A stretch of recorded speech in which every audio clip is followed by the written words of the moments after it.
खुलुमबाय बेयो बड'लेण्ड इंखं टेलिभिजन दिनै 9 जानुवारि 2023 समबारखालि सानसेनि बरादखौ नोंथांमोननि खाथियाव लाबोदों आं सदानन्द दैमारिया।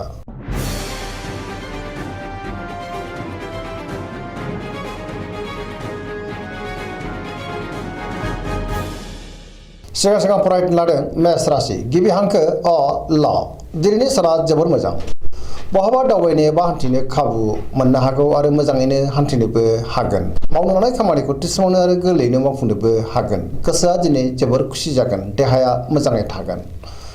अब्लाबो नाथाय जानाय लोंनायाव सांग्रां जानांगोन। सोरबा लोगोनिफ्राय मोजां खौरां मोननोबो हागौ। रांखावरियाव दिनै जोबोर मोजां, आयाबो बांनो हागौ। बेफार फालांगियाव दिनै जोबोर मोजां मुलाम्फा मोनगोन। सोरबा लोगोनिफ्राय थोजासे हेफाजाबबो मोननो हागौ। न'खराव दिनै बिसि फिसायनिफ्राय अननायखौ मोनगोन। गुबुनजों मोजां सोमोन्दो लाखिनोबो रोंगोन। गोसोनि बोलोआ बांगोन। समाजाव दिनै मान मोनगोन। सेंग्रा सिख्लाफ्रा जोबोर रमान्टिक जागोन आरो गावबा गावनि गोसोनि साननायखौ फोरमायलायनोबो हागोन। फरायसाफ्रा दिनै फरायनायाव गोसो दुंखांगोन आरो मोजां फिथाइ मोनगोन। पजिटिभ एनार्जिनि गोहोमबो गोग्लैनो हागौ। वृष राशि गिबि हांखो इ उ ब दिनैनि साना जोबोर मोजां। गोसोखौ दिनै जोबोर गोजोननाय मोनगोन। गोसोनि बोलोआ बांगोन। मावनो लानाय खामानिखौ थि समावनो आरो गोरलैयैनो मावफुंनोबो हागोन। समाजाव दिनै मान मोनगोन। रांखावरियाव मोजां, गोबां धोन आरजिनोबो हागोन। बेफार फालांगियाव दिनै जोबोर मोजां मुलाम्फा मोनगोन। आयाबो दिनै बांनो हागौ। न'खराव बिसि फिसायनि गेजेराव अनलायनाय फैगोन। बिदा फंबायजों दिनै मोजां सोमोन्दो लाखिनो रोंगोन आरो अननाय फैगोन। देहाया दिनै मोजाङैनो थागोन। गुबुननिफ्राय मोजां खौरां मोनगोन।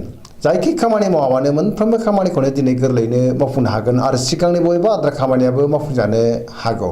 गोसोनि साननायफ्रा दिनै जाफुंनोबो हागौ आरो पजिटिभ एनार्जिनि गोहोम गोग्लैगोन।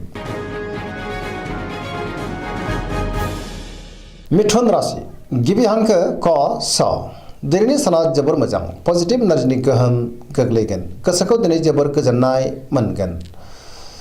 गियाननि आंखाल जानाय नङा। गोथों आरो गोग्गो साननो रोंगोन। गोसोखौ जोबोर खुसि मोनगोन। लाइमोनफ्रा जोबोर रमान्टिक जागोन आरो गावबा गावनि गोसोनि साननायखौ फोरमायलायनो हागोन। रांखावरियाव मोजां होनजायो। बेफार फालांगियाव दिनै जोबोर मोजां मुलाम्फा मोनगोन। न'खराव बिमा बिफानि अननाय आरो बोरखौ मोननो हागौ। गोसोनि बोलोआ बांगोन। मावनो लानाय खामानिखौ थि समावनो आरो गोरलैयैनो मावफुंनो हानानै गोसोआ दिनै जोबोर खुसि जागोन। सोरजोंबा बाख्नाय जानो हागौ। गुबुनजों मोजां सोमोन्दो लाखिनोबो रोंगोन। लाइमोनफोरनि गोसोआ दिनै जोबोर रमान्टिक जागोन आरो गावबा गावनि गोसोनि साननायखौ फोरमायलायनो हागोन। सरासनस्रायै दिनै साना जोबोर मोजां आरो मोजाङैनो बारग'लांगोन। कर्कट राशि गिबि हांखो ड ह दिनैनि साना जोबोर मोजां। गोसोखौ दिनै जोबोर गोजोननाय मोनगोन। सोरबा लोगोजों बाख्नाय जानो हागौ। गुबुननि थाखाय गोबां मोजां खामानि मावनानै होनोबो हागोन। गोसोनि साननायफ्रा दिनै मोगथाङाव जाफुंनो हागौ।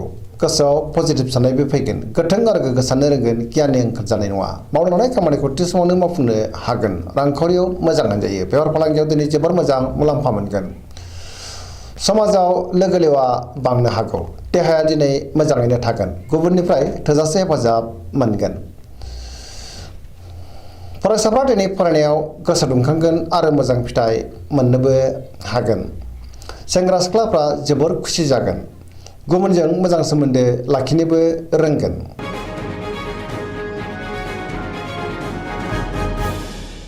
सिंह राशि गिबि हांखो म ट दिनैनि साना जोबोर मोजां। गोसोआव गोथों आरो गोग्गो साननाय फैगोन। गियाननि आंखाल जानाय नङा। मावनो लानाय खामानिखौ थि समावनो आरो गोरलैयैनो मावफुंनोबो हागोन। सोरबा लोगोनिफ्राय थोजासे हेफाजाब मोननो हागौ। बहाबा थाङोब्ला दिनै जोबोर मोजां आरो मोजाङैनो हान्थिनोबो हागोन। अब्लाबो नाथाय खरसायाबो बांनो हागौ। बेफार फालांगियाव दिनै जोबोर मोजां मुलाम्फा मोनगोन। रांखावरियाव जोबोर मोजां होनजायो। गोसोनि साननायखौ गुबुननो फोरमायनोबो हागोन।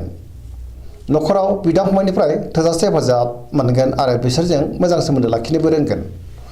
समाजाव लोगो लेवा बांगोन। गुबुननि गोसोखौ गोरलैयैनो बोनोबो हागोन। देहाया दिनै मोजाङै थागोन। अब्लाबो नाथाय जानाय लोंनायाव सांग्रां जानांगोन। मावनो लानाय खामानिखौ थि समावनो मावफुंनो हानानै गोसोआ दिनै जोबोर खुसि जागोन। लाइमोनफ्रा जोबोर रमान्टिक जागोन आरो गावबा गावनि गोसोनि साननायखौ फोरमायलायनोबो हागोन।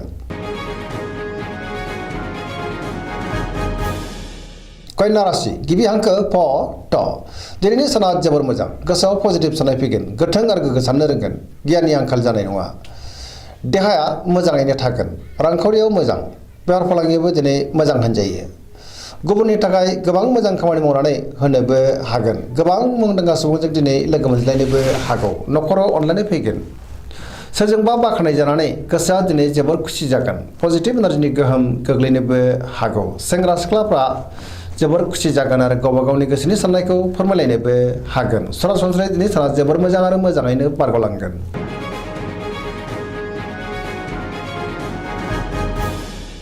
तुला राशि गिबि हांखो र ट दिनैनि साना जोबोर मोजां गोबां रोखोमनि सिगांनि जेंनाफोरखौ दिनै गोरलैयैनो सुस्रांनो हागोन गियाननि आंखाल जानाय नङा गोसोनि बोलोआ बांनो हागौ सोरजोंबा बाख्नाय जागोन मावनो लानाय खामानिखौ थि समावनो मावफुंनो हागोन देहाया मोजाङै थागोन रांखावरियाव मोजां मोननो गोनांफोरखौ दिनै मोननो हागोन बेफार फालांगियावबो दिनै जोबोर मोजां मुलाम्फा मोनगोन न'खराव बिसि फिसायनि गेजेराव अनलायनाय फैगोन समाजाव बयजोंबो मान होजागोन गुबुननि गोसोखौ दिनै गोरलैयैनो बोनोबो हागोन लोगोफोरनि हेफाजाबखौबो मोननो हागौ गोदान थांखि लानो रोंगोन लाइमोनफ्रा मोजां खौरां मोननो हागौ गोसोआ दिनै जोबोर रमान्टिकबो जागोन आरो गावबा गावनि गोसोनि साननायखौ फोरमायलायनोबो हागोन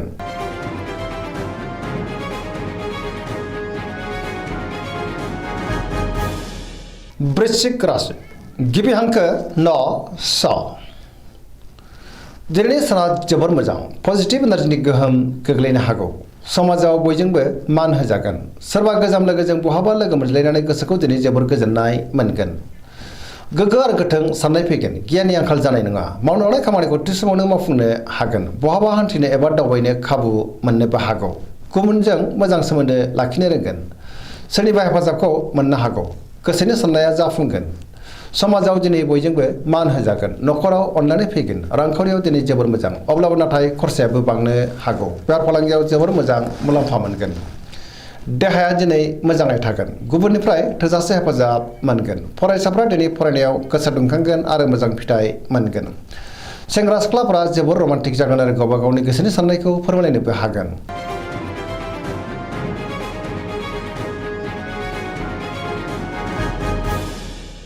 धनु राशि गिबि हांखो ध फ भ दिनैनि साना जोबोर मोजां गोसोखौ दिनै जोबोर गोजोननाय मोनगोन सोरबा लोगोनिफ्राय मोजां खौरां फैनोबो हागौ मावनो लानाय खामानिखौ थि समावनो आरो गोरलैयैनो मावफुंनोबो हागोन माबा नङा माबा मोनसे मोजां खौरां फैनोबो हागौ गोसोनि साननायफ्रा दिनै जाफुंगोन रांखावरियाव मोजां होनजायो गोबां धोन आरजिनोबो हागोन बेफार फालांगियाव दिनै जोबोर मोजां मुलाम्फा मोनगोन समाजाव मान मोनगोन बहाबा दावबायनो एबा हान्थिनो खाबु मोननोबो हागौ आरो मोजाङैनो हान्थिनोबो हागोन देहाया दिनै मोजाङैनो थागोन अब्लाबो नाथाय जानाय लोंनायाव सांग्रां जानांगोन बिदा फंबायनिफ्राय हेफाजाबखौ मोननो हागौ सोरबा लोगोनिफ्राय मोजां खौरां फैनोबो हागौ सेंग्रा सिख्लाफ्रा दिनै जोबोर खुसि जागोन आरो गोसोनि साननायखौ फोरमायलायनोबो हागोन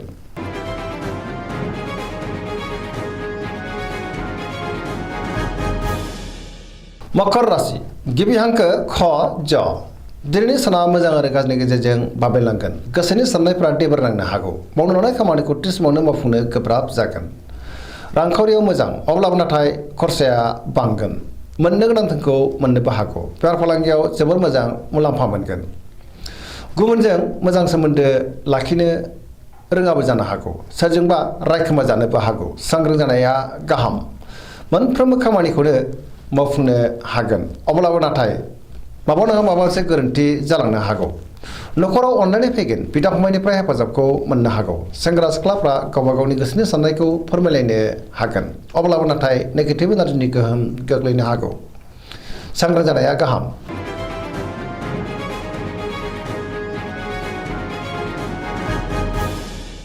कुम्भ राशि गिबि हांखो ग स दिनैनि साना जोबोर मोजां गोसोखौ दिनै जोबोर गोजोननाय मोनगोन मावनो लानाय खामानिखौ थि समावनो आरो गोरलैयैनो मावफुंनोबो हागोन सोरजोंबा बाख्नाय जानो हागौ समाजाव दिनै गोबां मान मोनगोन गोबां मुंदांखा सुबुंजों लोगो मोनज्लायनोबो हागौ रांखावरियाव जोबोर मोजां होनजायो अब्लाबो नाथाय खरसायाबो बांगोन बेफार फालांगियाव दिनै जोबोर मोजां मुलाम्फा मोनगोन देहाया मोजाङैनो थागोन गुबुननि थाखाय गोबां मोजां खामानि मावनानै होनोबो हागोन। न'खराव बिसि फिसायनि गेजेराव अननानै फैगोन। बिदा फंबायजों दिनै मोजां सोमोन्दो थागोन आरो बिमा बिफानि अननाय आरो बोरखौ मोननो हागौ। बहाबा दावबायनो एबा हान्थिनो खाबु मोनगोन आरो मोजाङैनो हान्थिनोबो हागोन। पजिटिभ एनार्जिनि गोहोम गोग्लैनो हागौ।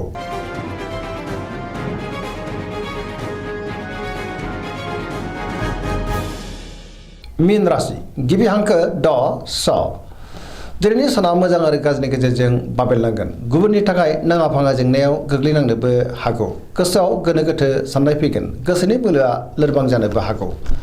गावनि गोसोनि साननायखौ दिनै गुबुननो फोरमायनो गोब्राब जागोन। गुबुना गोरोन्थि बुजिनोबो हागौ। देहाया मोजाङै थागोन, अब्लाबो नाथाय जानाय लोंनायाव सांग्रां जानांगोन। रांखावरियाव मोजां, बेफार फालांगियाव मोजां, न'खराव अनलायनाय फैगोन। सोरजोंबा रायखोमा जानोबो हागौ। लाइमोनफोरनि गोसोआ दिनै जोबोर आला खाला जागोन, अब्लाबो नाथाय गोसोनि साननायखौ फोरमायलायनो हागोन। फरायसाफ्रा दिनै फरायनायाव गोसो दुंखांगोन आरो मोजां फिथाइ मोननोबो हागोन। अब्लाबो नाथाय नेगेटिभ एनार्जिनि गोहोमबो गोग्लैनो हागौ। सांग्रां जानाया गाहाम। दिनैनि राशि फरायनाया एसेनोसै। जोबनायाव बेखौनो खावलायो जाहाथे नोंथांमोना सानफ्रामबो जोंनि बे बड'लेण्ड इंखं टेलिभिजनखौ नायबाय थायो आरो साबस्क्राइब खालामो, लोगोसे लाइक खालामो आरो शेयार खालामो। एसेनोसै, गोजोन्थों।